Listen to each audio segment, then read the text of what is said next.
দেশ মুসলিম, এখানে যদি সংখ্যালঘু অন্য ধর্মের হিন্দু থাকে, বৌদ্ধ থাকে, তাদের রাইটের ব্যাপারে দেখেন ইসলাম কতটা ভয়ঙ্কর হুঁশিয়ারি দিয়েছে। আল্লাহ রাসূল সাল্লাল্লাহু আলাইহি ওয়াসাল্লাম বলেন যে কেউ যদি কোনো সংখ্যালঘুর উপর অত্যাচার করে, তার উপর জুলুম করে, সে যেটার প্রাপ্য এটা থেকে যদি কেউ বঞ্চিত করে, তাহলে কিয়ামতের ময়দানে আমি রাসূল সাল্লাল্লাহু আলাইহি ওয়াসাল্লাম তার পক্ষে, ওই মুসলিমের বিপক্ষে বাদী হয়ে আল্লাহর কোর্টে দাঁড়াবো।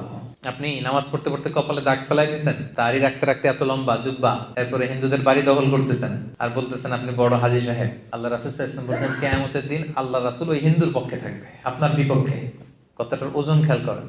আল্লাহ রাসূল সাল্লাল্লাহু আলাইহি ওয়াসাল্লাম বলেছেন তুমি মুসলিম হও, তুমি হাজী হও, তুমি যেটা হও, তোমার বিপক্ষে থাকবে আমার অবস্থান কিয়ামতের দিন।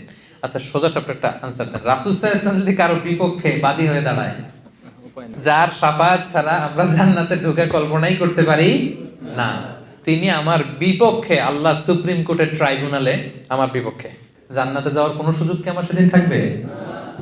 জন্য খবরদার। সংখ্যালঘুদের ব্যাপার দেখেন ইসলাম কত কঠিন হুঁশিয়ারি দিয়েছে। আমার হিন্দু ভাইরা, এই আলোচনা যদি কেউ আপনারা শুনেন, আপনাদের পক্ষে সেই 1400 বছর আগে আপনাদের পক্ষে, আপনাদের রাইটস এর জন্য, আপনাদের অধিকারের জন্য রাসূল সাল্লাল্লাহু আলাইহি ওয়াসাল্লাম লড়াই করেছেন। স্পষ্ট ঘোষণা, সংখ্যালঘুদেরকে আক্রমণ করলে, এদের উপর অত্যাচার করলে, জুলুম করলে, এদের প্রাপ্য অধিকার থেকে বঞ্চিত করলে, আমি নবী কিয়ামতের দিন সংখ্যালঘুর পক্ষে দাঁড়াবো, তার বিপক্ষে দাঁড়াবো।